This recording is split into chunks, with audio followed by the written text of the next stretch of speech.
水道管を解体中です。これを全部切っていきます。よいしょ。この奥にずーっとつながってます。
よいしょ。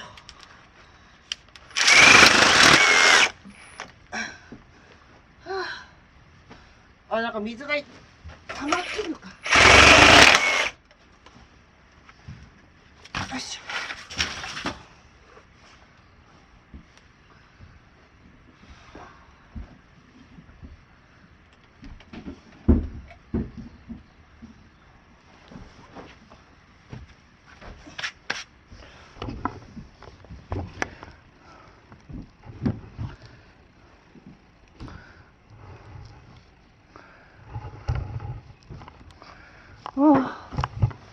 よいしょ。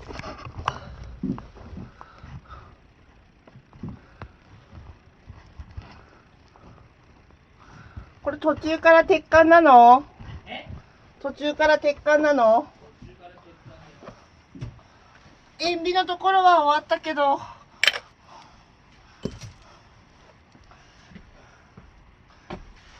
バルブのちょっと先。ここからここで一回やめたのね。ああ。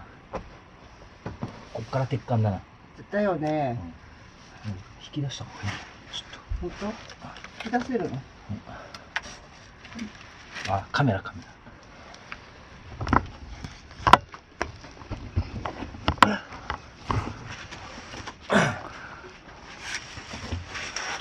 おう。なるほど。あ、なるほど。あ、そこでやればいいのね。うん。これ全部あとじゃあ切ればいいんだ。まあそうだね。わかった。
鉄管切りました。